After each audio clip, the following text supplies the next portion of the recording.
If you want to be a true professional, you have to do something outside of yourself. Something to repair tears in the community. Something to make life a little better. For people less fortunate than you. That's what I think a meaningful life is.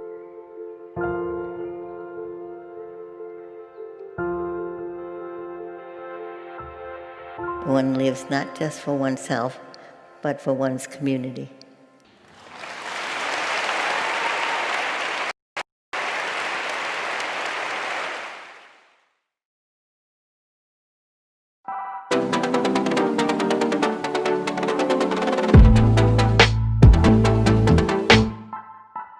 Welcome to the Kumquat Corner, a political show where we take titillating topics and takes from the left, the right, and in between. I am your host, John Kumquat. I'm coming to you this time from an undisclosed location, a bunker, if you will. So the reception may be a little spotty, so I'm going to apologize for that, but we're still going to have a good show for you. And stay tuned because these are your headlines. Scooter rental abuse is on the rise in Las Vegas, police say. Now, they've been warning the public that these people have been renting these scooters. They are not disabled. They've been renting them and driving them around, being intoxicated, and in some cases, committing crimes. Those rascals. At a recent Michigan rally, the Trump campaign played CCR's Fortunate Son, a song about rich kids dodging the draft. It was immediately followed by Alanis Morissette's Ironic. In discussing his possible choices for the Supreme Court appointee, Donald Trump confirmed that he is picking a woman. He said, "You want to go young because they're going to be there for a long time."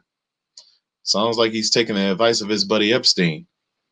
When asked for a comment about Donald Trump's statement, Joe Biden said, "Oh, no, I'm not touching that one."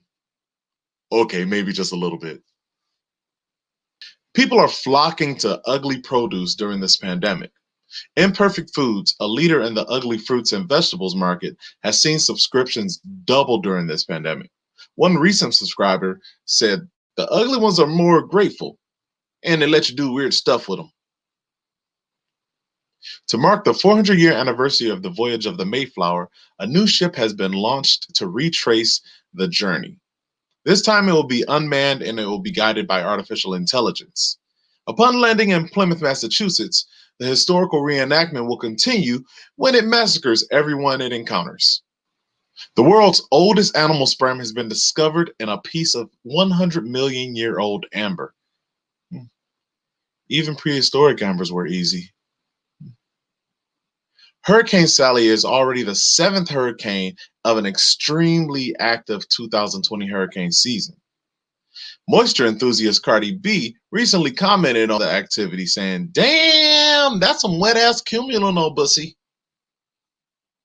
Bill Gates Sr., the father of Microsoft co-founder Bill Gates, has died at the age of 94.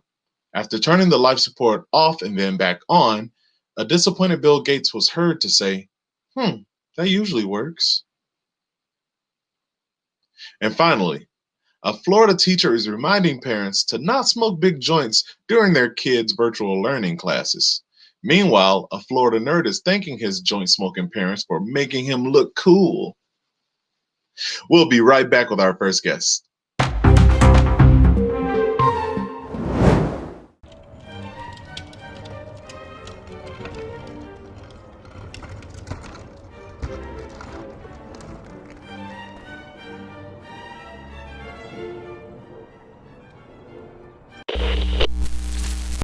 Welcome back to the Kumquat Corner. Our guest tonight is Jan Kowalski, a TikTok mom who is raising the alarm over some things she's seen on the internet that she's concerned about. Thanks for joining us, Jan. Oh, John. Oh, I am so sorry. I was preparing my evening cup of Yogi sleeping time tea. It's such a pleasure to be here. Oh, thanks for joining us. I get it. You're a mom, so yeah. Mm-hmm. I am a mom, a proud mother to two beautiful children, Asher and Taylor, if they're watching. Hi, mommy loves you. I really hope you're in bed. We've got a lot of digital learning to do tomorrow. All right. So, Jan, what things on the internet are you concerned with? Well, John, where do I start? It all started when I became a what's known as a TikTok mom, because my beautiful daughter Taylor wanted to make a TikTok. She wanted to fit in with her friends at school, but I need to be there to be the protector, the guardian, and vet the things that are going to be coming onto her profile. And I am quite shocked, actually, what has been exposed to me through this app and the internet itself. So what exactly is a TikTok mom, if you don't mind me asking? Well, a TikTok mom, it's kind of like a soccer mom, Instead of soccer, my kids are into TikTok, and I want to support their creative endeavors. So I quit my job and went wholeheartedly into supporting my children's passions for TikTok. Is there money in that? As of right now, no. But I'm really hoping that my son Asher, who's into the coding classes at his high school, will be able to perhaps maybe come up with the new TikTok. Who knows? He's such a smart boy. It's a lot of faith you're putting in there, being able to make money off TikTok or, creating a newer TikTok. Well, I could go on about my two smart, angelic kids all evening, but I have some real issues I need to bring up. Okay, what are those issues?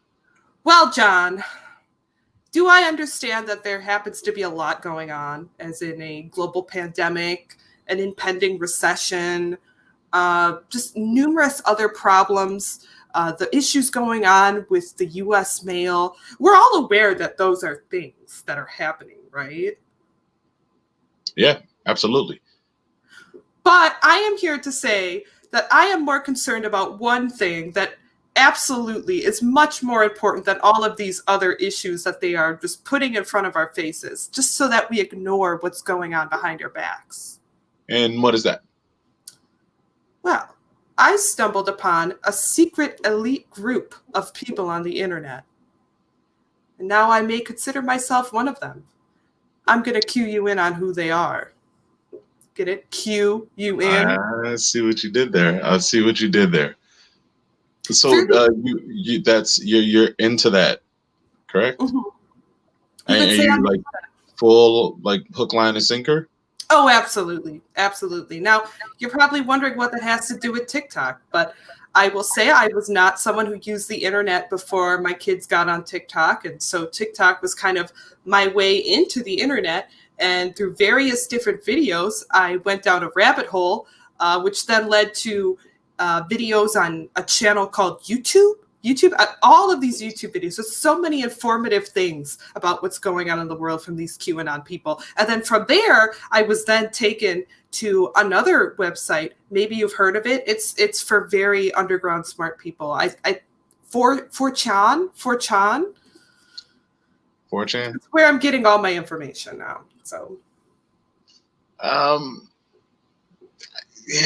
don't want to tell you how to live your life or tell anyone how to live their life or where to get their information from, but you could find some better sources. Oh, Possibly. That's so funny. People have been telling me that, but I don't know if that's just a plot to get me from not picking up on the real news of today, such as the future of our children is at stake. And I care about our children. Oh yeah, I mean the children are the future. We got to teach them well and let them lead the way. Oh, excuse me, just one. I kind of hear something in the kitchen. I just gotta. Could I just a moment? Maybe we can cut to commercial or something. Asher! Asher, shut up! Shut up! Get off the phone, Taylor! Taylor, go back to bed! Go back to bed! Oh my God! I'm sorry. We could be back now. Okay. Yeah, sure. Yeah. We totally had a commercial break during that time. Nobody heard that. My beautiful kids that I love and would do anything for. I'm so concerned that this world is just going to pollute them and ruin their futures. They're innocent children. Do you think that it's because of the things that they see on the internet, or maybe they've been like perusing the channels that you've been on? Maybe. I don't think it's the things that they are seeing on the internet. I think it's the things that they're not seeing, that the things on the internet are preventing them from seeing. The things that Q is passing on to his people that they don't want us to see. Well, I think as long as you keep them from that, then they might turn out fine. And you may have nothing to worry about. Nothing to worry about? Well, okay. See, that's where you're wrong. You see, you're not in the know. You're not in the know. Or maybe you're just pretending not to know. Maybe because, I don't know, you're hiding something that you don't want me to know. Maybe. But thank you for joining us anyway, and thanks for raising your concerns on these issues in this world. So thank you for joining us, Jan. Up next, we're going to throw it to our celebrity lifestyle correspondent. Stay tuned. Hey everyone, it's me, a celebrity that you all know and love. Just checking in from the inside. We're all here staying safe, and I want to just check in with all my fans, make sure you guys are staying safe too. It's a rough time, but we're all in this together. I'm actually here in the house with my wife Therese. Hey babe, say hi. Hey everybody. And we're making, what are we making here? We're making fajitas. We're gonna try it. Isn't she cute? We're gonna try it. Anyway, it's a crazy time out there. We're here. Just wanted to make sure you guys are all good. Oh, and also to the Wolfman out there. Just a quick update on there. He hasn't found me. It's great. But you'll never find me. Okay. I got a whole bunch of weapons. I'm armed to the teeth. Anyway, it's a crazy time out here. I just before I go, I want to make sure that I give a big shout out and thank you to all the frontline warriors out there, EMTs, nurses, grocery store employees. You're all on the front lines and you're doing it. And I want to thank you, of course. And we're giving back right now to the Celebrity Charity Foundation. Hang on one second. Hello?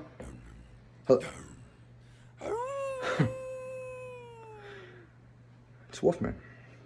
Okay. All right. Yeah. It's Wolfman. He wants to play games. I can play games too. Okay? I got kendo sticks. I got crossbows that shoot silver. Hey, Therese, you didn't give our phone number out to anybody, did you? Yeah, like a few of our friends. And I left a sticky note on the fridge in case the realtor needs to get a hold of us. Therese, why would you do that? Well, he doesn't know where you are. What was that?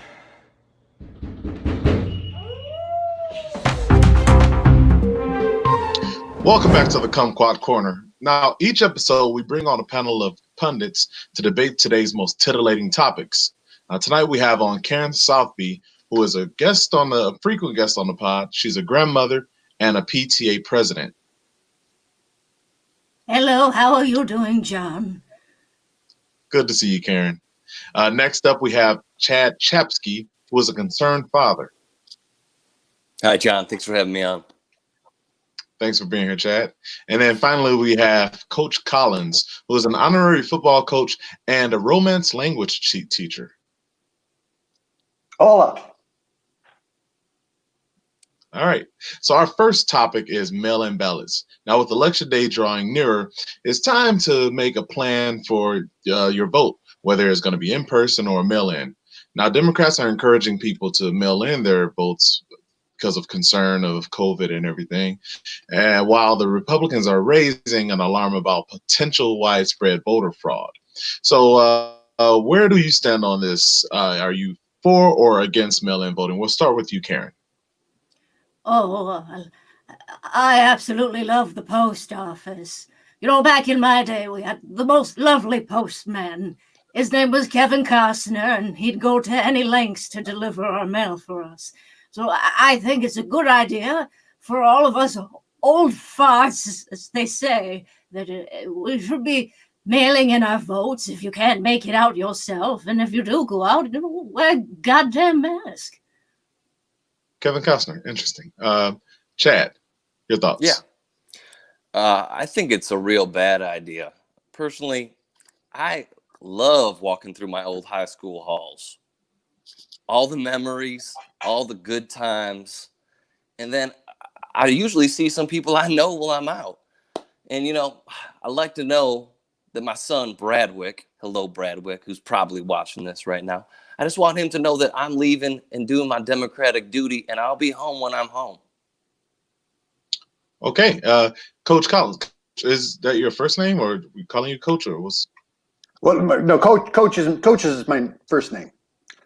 Your first name is actually Coach. Yeah, my father was a big sports fan, and he, when I was born, hoped that I would go on to one day become a coach. So he decided to name me Coach, so that I would be Coach one day. Okay, all right, interesting. Okay, what are your thoughts on mail-in voting? What I wonder about is anyone thinking about the ballots themselves? I mean, this is a lot of pressure for just some pieces of paper, and it's their destiny, because they were once a tree that was cut down, and then they were processed and printed on, and then became a ballot. So this, in a way, is their destiny. But are we thinking about how much pressure there is on these ballots, and whether or not they can take it? We don't want these ballots to show. Karen, what are your thoughts? In 2000, they choked. The ballots choked in Florida in 2000, and I don't want it to happen again. During World War II, I received many a love letter from many a boy that I had known, and they had sent the letters through the mail. And that's one thing that many people don't realize, is that, you depend on these postal workers, and they're able to deliver the mail through thick and thin, governmental, etc. So if you can trust them with a saucy, raunchy love letter about how you discovered a bikini to your man, you can entrust them. Challenge. I don't believe for a second that anyone sent the Joker there a love letter. Wow. Much less many love letters. I think that's Chad, jump on in here. Give us your final thought. I don't get it. I don't want to bring this up, and it's a scary word, but terrorism. Are we not worried about? One thing is a ballot box. It's safe, right? But people putting things in mailboxes. When I was a kid, an M80 would ruin a mailbox. All we need is a handful of M80s, and terrorism has taken away our right to vote. He is trying to deprive these ballots of their destiny. Is that what's happening there? All right, we're going to come right back with some more. Whistle right back at you. Foul. Thank you, panelists. Up next, we're going to go to our field correspondent, Amber Hartford, who brings up a story about a local amateur sport that's dealing with some challenges and how they adapt to it. Amber? Detroit sports fans are no strangers to disappointment, but it's the passion of the players that keeps us coming back for more. And that's the passion that drives Jane Papadopoulos, a local woman who is trying to bring a little magic to her community through sports. Quidditch is one of the most famous sports in the Harry Potter verse world, and I just thought it would be a cool idea to maybe bring and shed light to other wizard sport recs to the community, and to just get the word out there to make friends. Plus there's already a Quidditch league in Detroit, so I thought it would be a good idea to maybe do something different. It's called Canjamical, though no mention of the sport is occurring in any of the 7 volumes by J.K. Rowling. Ms. Papadopoulos assures me that the game is real and that she discovered it during a, quote, trip down the rabbit hole through a Harry Potter Wikipedia page. It's really quite simple, actually, but also at the same time it's quite complex. You You have to ride a stick, throw a frisbee. You can also do this. The rules are obscure and inconsistent. The gameplay erratic but enthusiastic. On the day we came to shoot, there was only one other player on the field. Feeling good about meeting more people soon, you know, once things go back to normal.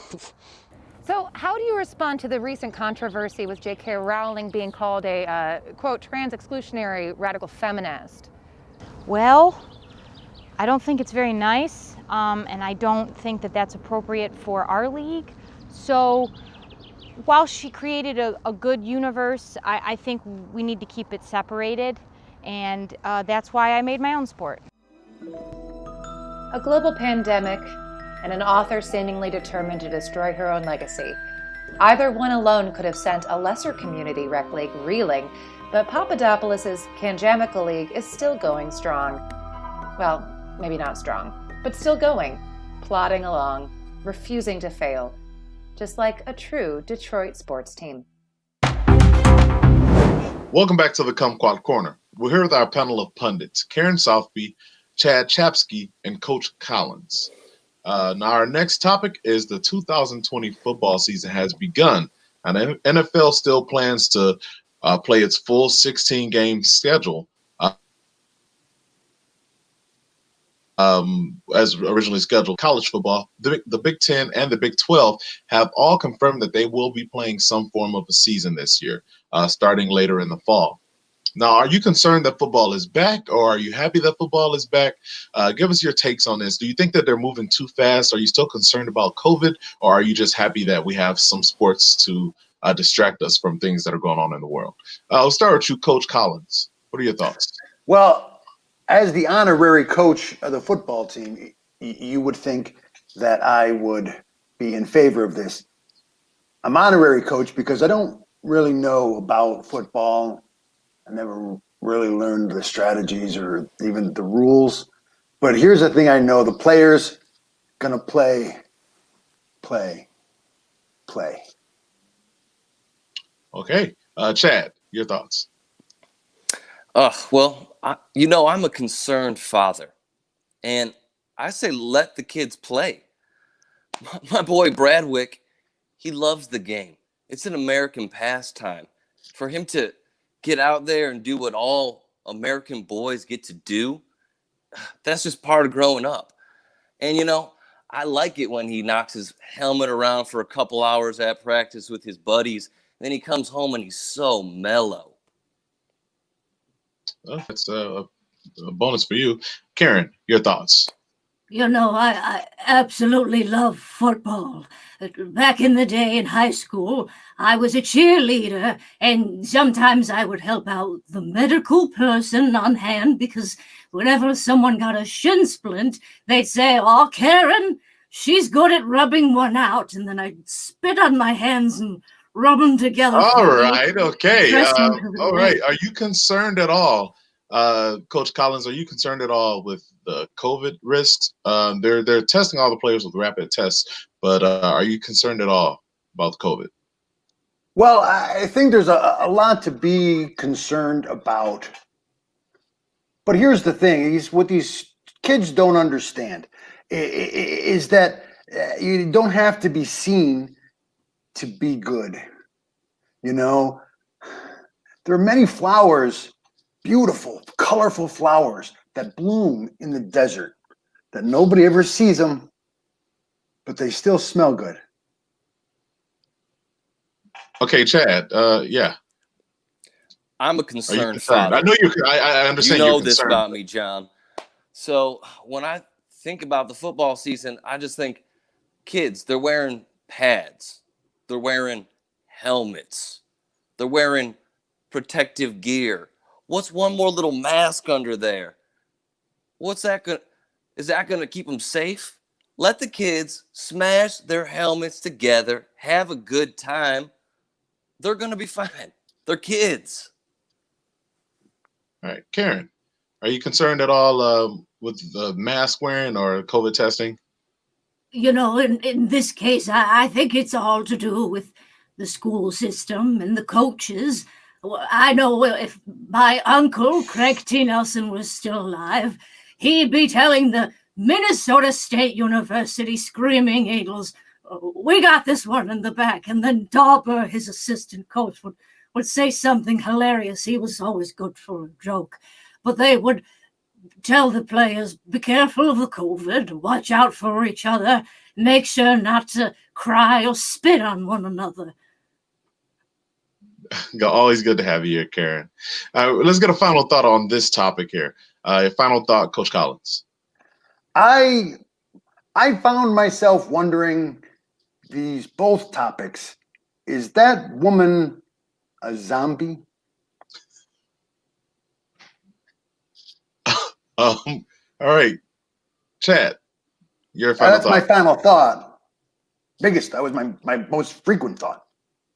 I think she could be, first of all. Thank you. You're normally very dumb, and I wouldn't have agreed with anything else you said, but I agree with that. Okay, Karen, final thought on whether you're apparently a zombie or not. Sports are meant to be a collegiate group activity where people can trust one another. However, if you can't trust your health and the safety of those you look up to, perhaps you should be looking to science, to medical, and realize, I'm going to sit this one out. But there's always next year, and you're never too old to play your favorite sport. Go team. All right. Thank you for that. We'll be right back. Stay tuned. You get it, guy.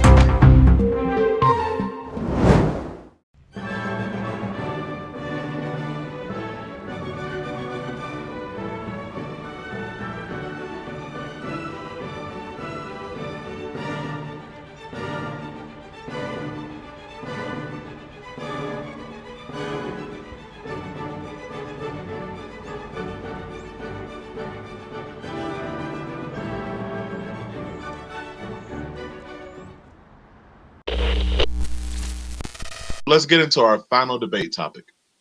Now, with the global pandemic, catastrophic climate change, and governments all over across the world veering into authoritarianism, things are not looking too great for the planet. So our question to you, panelists, where are you planning to ride out the apocalypse? We'll go with you first, Chad. Where are you planning to ride out the apocalypse? Well, thank you. I don't know if you guys have ever heard of the Daytona slingshot. I've never been there, but I watch the videos regularly online. And what it is they get two people in a chair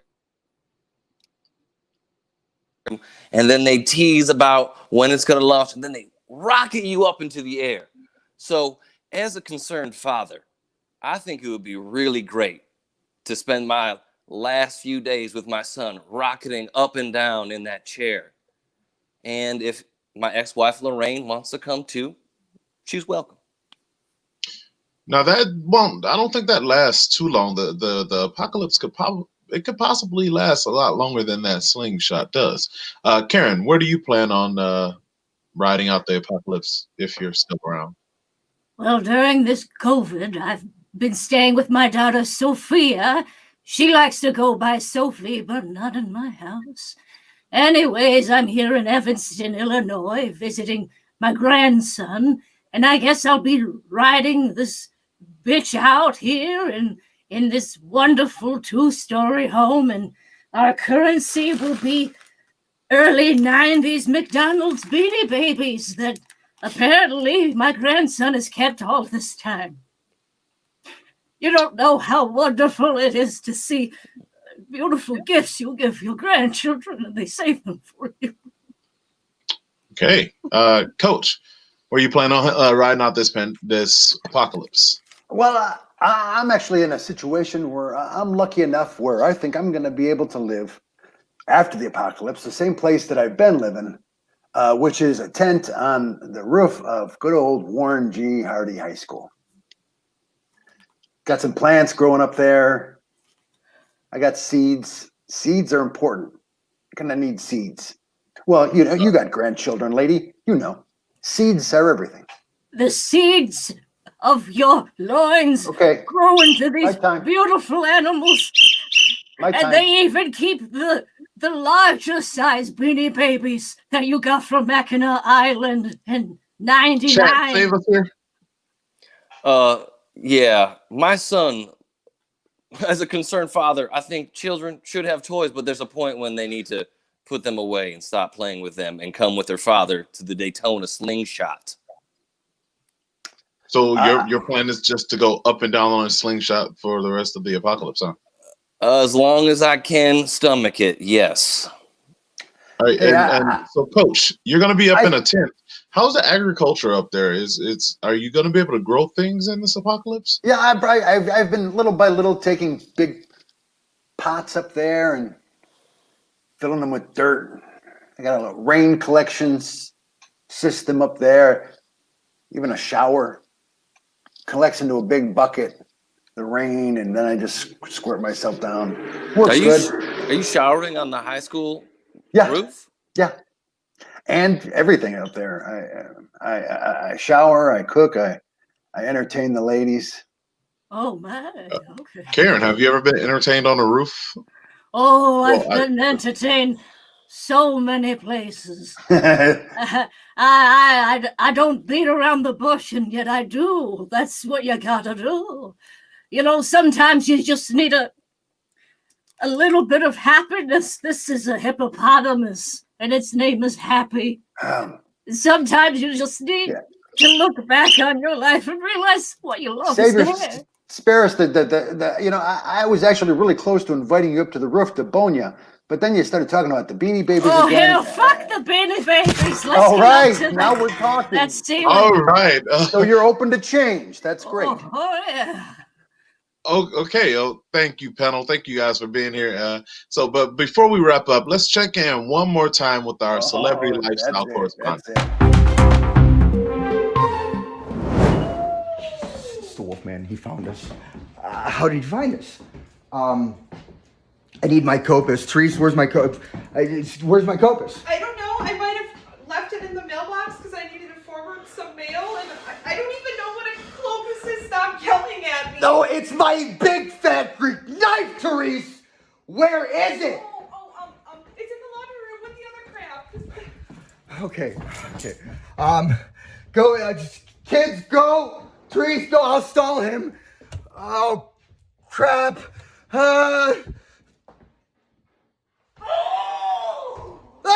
Oh, God!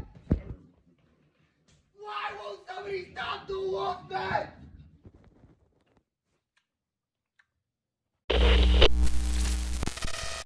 Ooh, that's not good. Anyways, thank you for joining us for this episode of Kumquat Corner. I have been your host, John Kumquat. We want to thank Jan Kowalski, and also we want to thank all of our pundits, Karen Sothby, Chad Chapsky, and Coach Collins. Be sure to catch our other podcasts on our sister sites on Spotify or Apple Music or wherever you get your podcasts.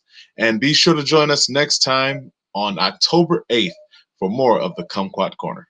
Everybody's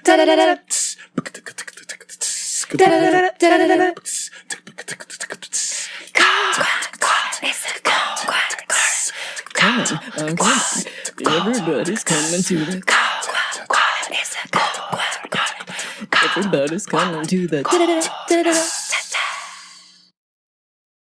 Already the 7th hurricane to hit in an extremely active 2020 hurricane season. Moisture enthusiast Cardi B recently commented saying, "Damn, that's some wet ass killing them." Cumulonimbus.